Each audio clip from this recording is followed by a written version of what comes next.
Guys, Los Angeles got a little less beautiful this month because the Dodgers let go of two of their longest tenured position players, and I'm of course speaking about Austin Barnes and Chris Taylor. Now I know I'm a little late on this, but it's been pretty hard to process, I'll admit.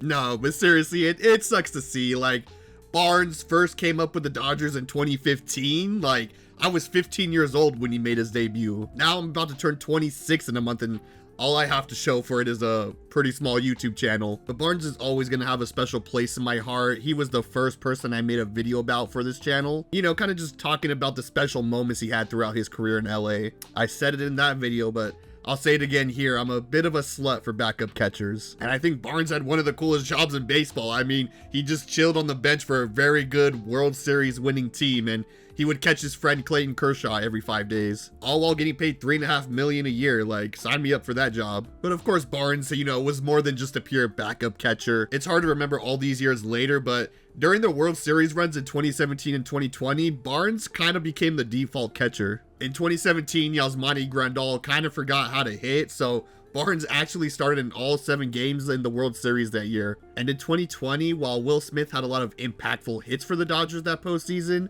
his overall offensive numbers weren't up to his standards, and Barnes ended up starting 4 out of the 6 games of that World Series as catcher, with Smith kind of in the DH role. And don't forget, it was Barnes who got that infamous single that knocked Blake Snell out of the game way too early and eventually led to the Dodgers coming back and winning the World Series. So my boy Barnesy, you will be missed. And next, my boy CT3. Man, this man came in and stole all the hearts of everyone in LA. You can't look at this beautiful man and tell me you don't get butterflies in your stomach. Now, the Dodgers got Taylor from the Seattle Mariners for Zach Lee. Zach freaking Lee. I know who Zach Lee is. I know you don't know who Zach Lee is. Like, it was one of the most lopsided trades of the time. Like, in 2017 and 2018, Taylor accumulated 8.7 B-WAR, while Zach Lee went 0-9 with a 7.74 ERA for the Mariners AAA affiliate, the Tacoma Rainiers. The Mariners GM Jerry DiPoto said at the time that it was the worst deal he had ever made. It was such a ridiculous trade that every time Taylor would hit a home run, Vincent Samperino, who works for Bleacher Report, would enthusiastically remind people how crazy the Mariners were for trading away Taylor.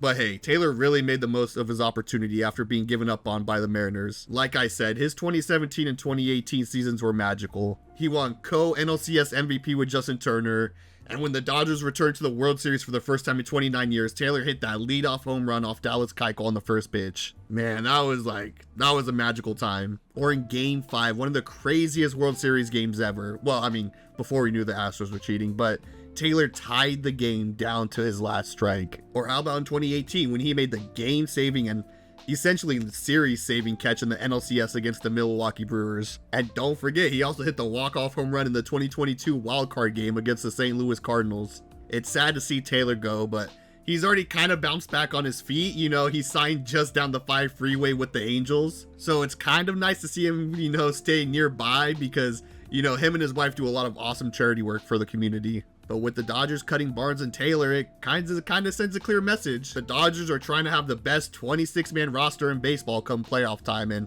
it doesn't matter how long you've been on the team. If you're not playing up to the team standards, you're gone. I mean, yeah, with both of them no longer on the team, it's like almost a new era for the Dodgers. Now the longest tenured position player for the Dodgers is Max Muncy. I know Kike's there, but he left for a while, so he doesn't count. So yeah, Kershaw and Kike are the last 2 Dodgers from that 2017 team. And I know it's been a long time, and I shouldn't hold a grudge about it still, but it's just, I don't know. It's like Dodger fans know what I'm talking about. Something about that 2017 team was just magical. So I think it's kind of fitting that, you know, these 2 longtime players on the Dodgers who are leaving together will also forever be linked together, in that, once again, that crazy play in Game 5 of the 2017 World Series when Chris Taylor drove in Austin Barnes down to his last strike.